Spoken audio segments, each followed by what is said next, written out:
Dona Maria morreu sozinha, e no fundo ela já esperava isso fazia tempo, porque a solidão não chegou de repente, ela foi chegando devagar, do jeito que ninguém percebe, até virar normal. Dona Maria acordava antes do sol, o corpo não sabia mais dormir até tarde, nem tinha porquê. Fazia café ralo, sentava na mesa pequena e encarava a cadeira vazia do marido. A cadeira dele ainda estava ali, não por teimosia, mas por memória. Ele tinha morrido cedo, morreu cansado, morreu tentando segurar o mundo nas costas, como muito homem simples faz, achando que isso é amor. Depois que ele se foi, Dona Maria ficou com a casa e com o silêncio. A casa era velha, simples, mas limpa.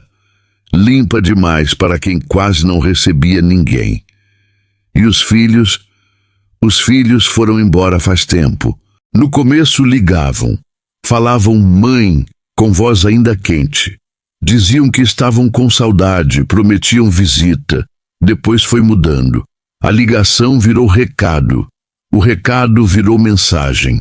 A mensagem virou figurinha no aniversário. E a figurinha, às vezes, nem vinha. Quando Dona Maria ligava, escutava o toque chamando, até cair na caixa postal. Se insistia, vinha resposta seca. Mãe, eu tô em reunião.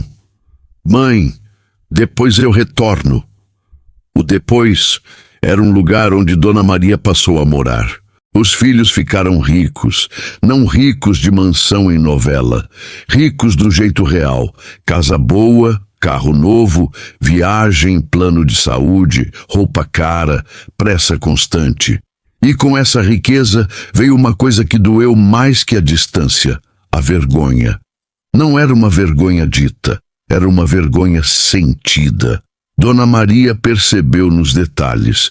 Na forma como falavam com ela no viva voz, perto de outras pessoas, na forma como encerravam rápido, como se a conversa fosse assunto íntimo demais. Mãe, agora não dá. Depois a gente fala, como se falar com a própria mãe exigisse tempo que não valia. Quando visitavam, vinham com cara de obrigação. Nem entravam direito. Olhavam a casa como quem avalia um problema. Meu Deus, mãe, isso aqui ainda tá assim? A senhora insiste nesse lugar. Isso aqui é triste. E Dona Maria engolia seco. Porque o que eles chamavam de triste era a vida que ela viveu por eles. Um dia, a filha mais nova veio acompanhada do marido. Ele entrou com aquele jeito de quem não quer pisar em chão simples. Olhou em volta, forçando simpatia, e soltou como quem dá conselho. Dona Maria, a senhora precisa ir morar perto deles. Isso aqui não é vida. Dona Maria sorriu de leve, um sorriso curto de quem não tem forças para brigar. Eu tô bem. A filha revirou os olhos, cansada. Mãe, a senhora fala isso todo mês. A gente está tentando ajudar. A palavra ajudar saiu pesada, quase como cobrança. O filho do meio se intrometeu pelo telefone sem nem estar ali. Mãe, a gente já conversou. Se a senhora não quer aceitar, depois não reclama. A frase foi dita como se Dona Maria fosse uma criança birrenta, e não uma mulher que passou a vida inteira segurando a família nas costas. Foi ali que Dona Maria percebeu. Os filhos não estavam mais preocupados com ela, estavam incomodados. A presença dela, a casa, a história, viraram um incômodo. E aos poucos, ela começou a ser tratada como problema velho. O filho mais velho, quando vinha, falava como quem dá ordem. Vou resolver isso para a senhora. A senhora vai morar perto da gente e pronto. Dona Maria recusava sempre. Não gritava, não chorava. Só dizia, eu não posso. Às vezes dizia, não quero, porque era mais fácil. Mas dentro dela era, Não posso. Só que ela nunca explicou, porque explicar significava lembrar, e lembrar significava medo. Depois dessa visita, as coisas pioraram. As ligações passaram a ser raras, e quando vinham, eram frias. Tá viva, mãe? Precisa de alguma coisa? Falavam alguma coisa, como quem oferece dinheiro, não presença. Dona Maria respondia: não, não precisa. E desligava com o coração apertado, como se tivesse acabado de pedir desculpas por existir. No aniversário recebeu uma transferência, sem mensagem, sem áudio, sem visita, só o dinheiro. E o dinheiro doeu, porque era como se dissessem: pronto, tá pago. À noite, Dona Maria sentava na porta na cadeira de madeira. Olhava a rua vazia e pensava no marido. Pensava no dia em que ele disse: quando os meninos crescerem, nós vamos descansar. Eles cresceram. E ela não descansou. Ela ficou ali, presa a uma casa que todo mundo queria vender. Uma casa que os filhos odiavam. Uma casa que ela defendia como se fosse vida. Mas não era defesa, era proteção. Porque Dona Maria sabia uma coisa que eles não sabiam. Se ela saísse dali, se mudasse, se desaparecesse, poderia colocar os filhos em risco. E essa ameaça não tinha prazo de validade. Ela só dormia, mas nunca morria. Naquela semana, uma carta chegou, sem remetente. Dona Maria reconheceu a letra antes mesmo de abrir. O papel era curto, uma frase só: não inventa de mudar. Ela sentiu o estômago afundar, a mão gelar, porque fazia anos que ninguém lembrava, mas ele ainda lembrava. E naquele instante, Dona Maria entendeu. Os filhos estavam ricos, longe, seguros, e ela continuava presa ao passado, sozinha. E o pior é que ninguém acreditaria nela se ela contasse. A carta sem remetente ficou dias em cima da mesa. Dona Maria não teve coragem de jogar fora, nem de guardar. Ela sabia o que aquilo significava. Não era ameaça nova, era lembrança, um jeito de dizer: eu ainda mando. Naquela noite, Dona Maria não dormiu. Ficou sentada na cama, ouvindo a casa respirar. Cada estalo da madeira parecia um aviso, e sem querer voltou muitos anos no tempo. Na época, os filhos ainda eram pequenos. O marido, José, já não era o mesmo homem forte de antes. José trabalhava pesado, pegava serviço onde aparecia, voltava para casa cansado, mas orgulhoso. Pelo menos nada falta para os meninos, ele dizia. Mas faltava. Faltava descanso, faltava remédio, faltava futuro. Foi por isso que Dona Maria aceitou o emprego naquela casa rica. No começo parecia sorte, casa limpa, serviço fixo, pagamento certo. Mas logo ela percebeu que aquela casa tinha regras que não estavam escritas. Portas que não podiam ser abertas, assuntos que não podiam ser comentados, olhares que pediam silêncio. A esposa do patrão quase não falava, sempre com o corpo encolhido, sempre pedindo desculpa por tudo. Dona Maria percebeu cedo que ali havia algo errado, mas precisava do trabalho, até a noite em que ouviu gritos abafados. Depois, um barulho seco, e um silêncio que não parecia normal. Ela entrou no quarto, viu a mulher caída, o sangue no chão, o olhar vazio, e viu o patrão parado, imóvel, tentando entender o que tinha feito. Naquele instante, Dona Maria entendeu que sua vida tinha mudado para sempre. No dia seguinte, ninguém chamou polícia. Chamaram Dona Maria. Sentaram ela à mesa. Café servido. Tom calmo. Disseram que tinha sido um acidente, que ninguém precisava sofrer mais. Disseram que ela tinha filhos, que filhos precisam comer, precisam estudar. Disseram que ela podia ajudar ou atrapalhar. E foi aí que o patrão falou dos filhos dela. do caminho da escola, dos horários. Não gritou, não ameaçou diretamente, só mostrou que sabia. Dona Maria voltou para casa com o corpo mole, abraçou os filhos e decidiu que faria qualquer coisa para protegê-los. O dinheiro começou a aparecer, todo mês, sem atraso. José estranhou, perguntou de onde vinha.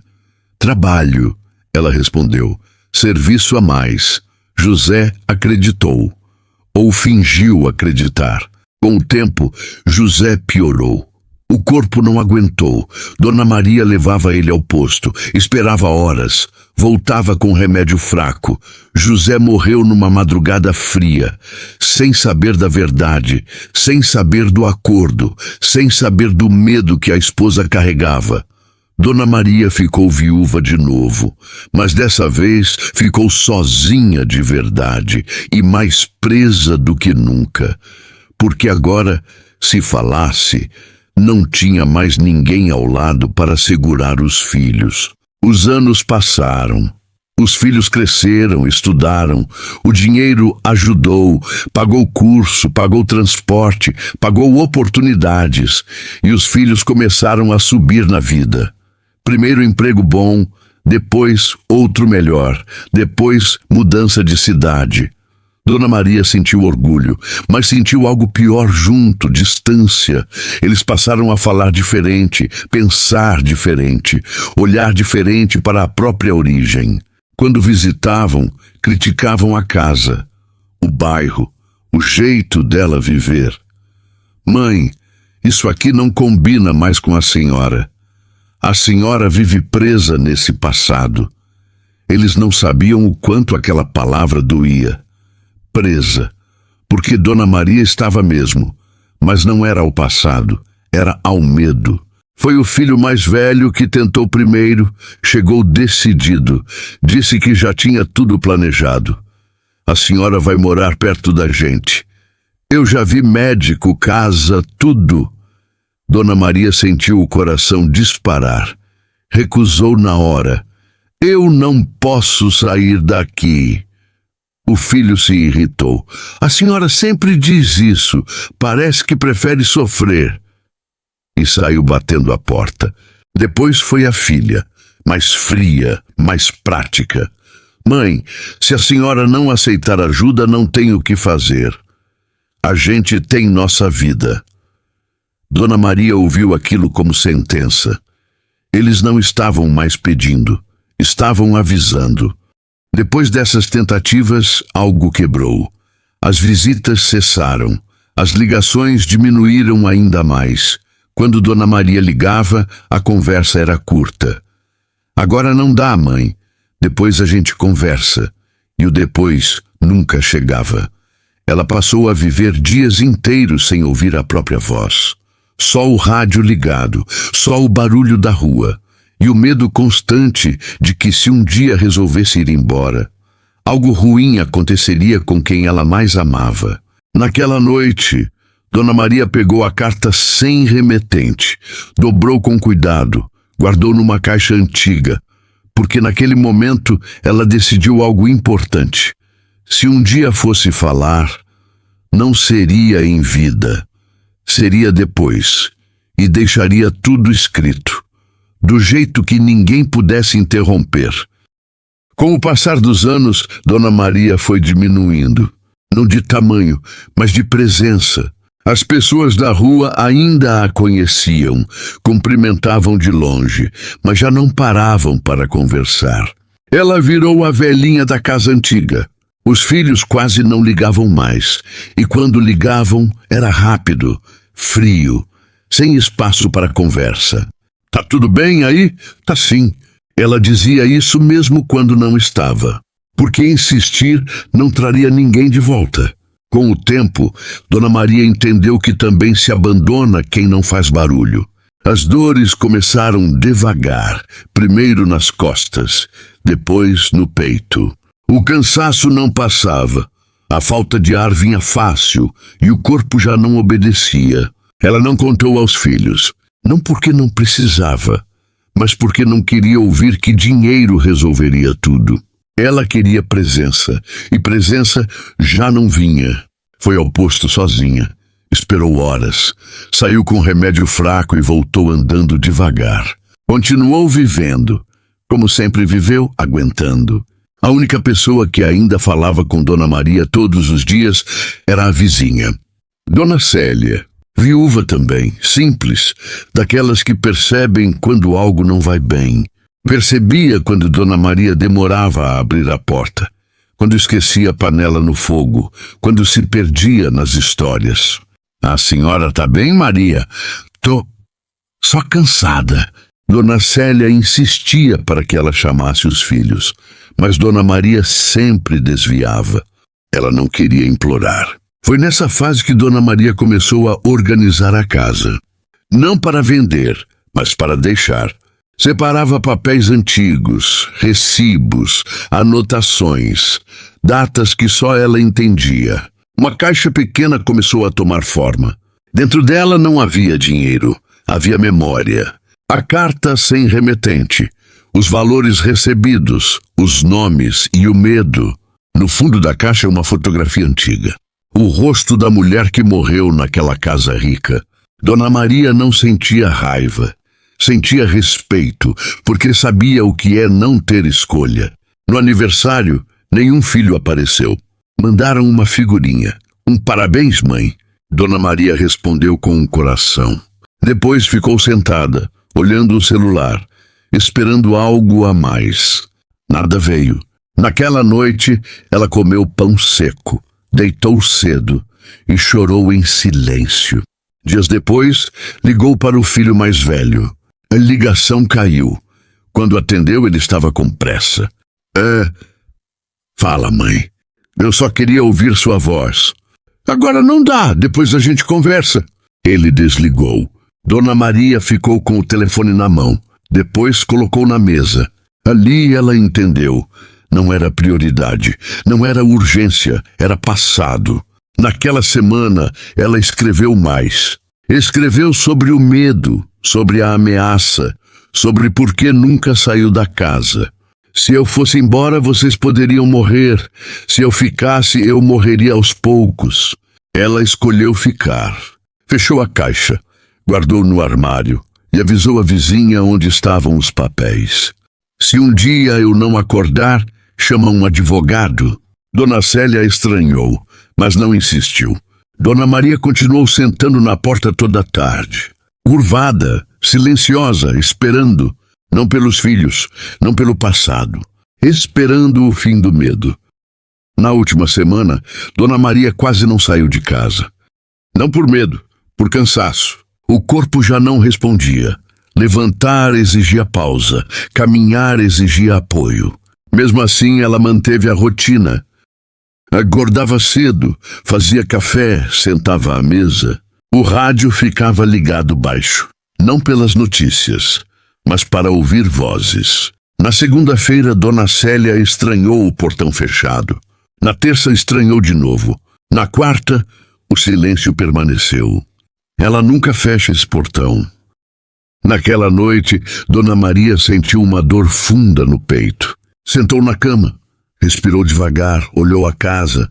Tudo estava em ordem. A caixa guardada, os papéis separados. Ela pensou nos filhos, sem raiva, com tristeza cansada. Pensou no silêncio escolhido e no abandono recebido. Naquela noite, Dona Maria dormiu com a luz acesa, como quem não quer ir no escuro. Na manhã seguinte, o sol entrou pela janela. Iluminou a mesa, a xícara vazia, a cadeira puxada. Mas Dona Maria não se levantou. O relógio marcou 7, 8, 9.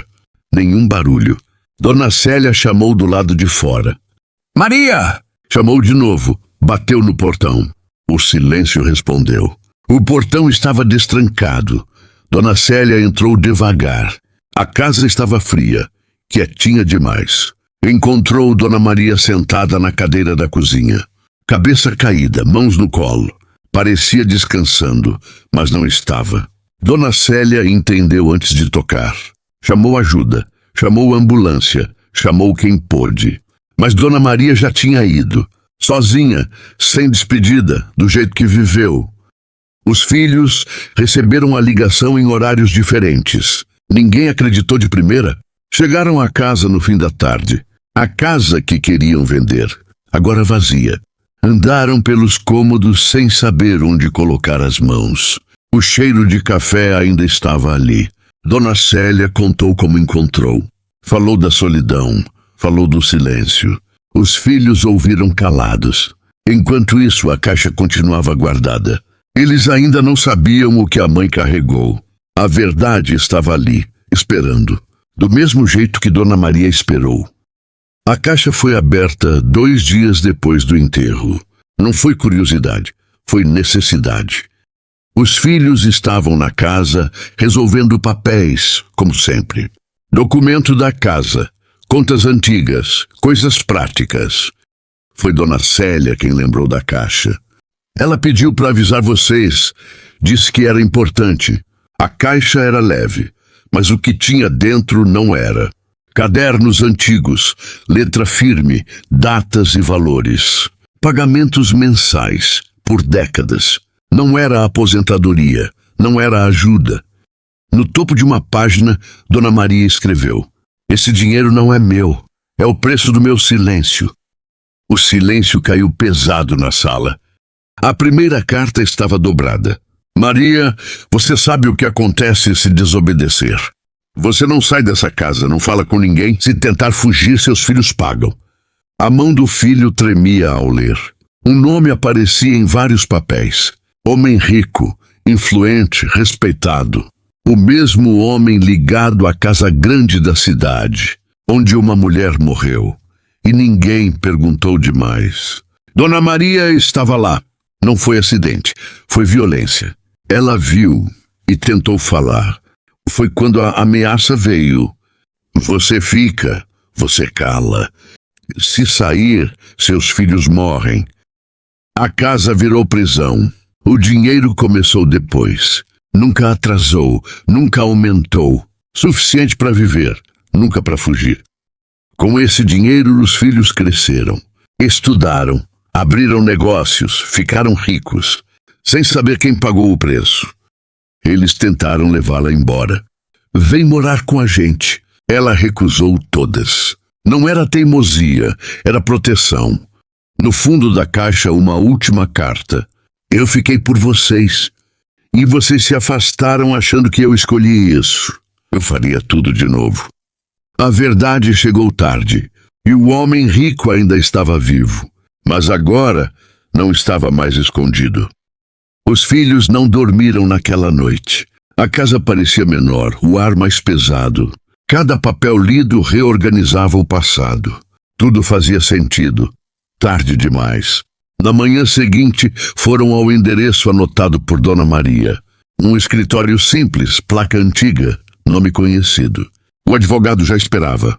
Ela disse que vocês viriam, quando tudo acabasse. Sobre a mesa, cartas, datas, comprovantes e um depoimento escrito. Assinado, registrado. Dona Maria contou tudo. A discussão, o empurrão, a queda. Não foi acidente. Nunca foi.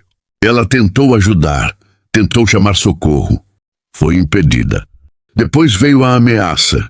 Se você sair, se falar, se denunciar, seus filhos morrem. A partir daquele dia, Dona Maria virou refém. O advogado não perguntou se queriam denunciar. E isso já é denúncia. As provas eram antigas, mas firmes. Depósitos, cartas, nomes. O processo começou em silêncio, mas não demorou a vazar. Quando o nome dele saiu no jornal, a cidade parou. Não era qualquer homem. Era o benfeitor, o respeitado, o intocável. Outras histórias surgiram, outros silêncios. O medo mudou de lado. Ele foi chamado a depor. Chegou confiante, advogados caros, mas agora estava sozinho. Negou, se contradisse, se calou. A prisão não veio rápida, mas veio. E veio por tudo. Os filhos assistiram calados. Não houve alívio, só culpa. Eles abandonaram a mãe achando que era escolha. Nunca souberam que era proteção. A casa não foi vendida. Virou lembrança diária do preço do silêncio. Dona Maria não viu justiça, mas deixou a verdade. E ensinou tarde demais que amor às vezes se sacrifica em silêncio. E talvez essa história tenha ficado com você, não pelo que foi dito, mas pelo que ficou em silêncio. Talvez tenha te lembrado alguém que envelheceu esperando, ou alguém que foi esquecido enquanto protegia quem amava. Se essa história te tocou de alguma forma, deixa um comentário. Nem precisa explicar tudo. Às vezes escrever "eu ouvi" já diz o suficiente. Aqui, histórias como a de Dona Maria não são para passar rápido, são para lembrar.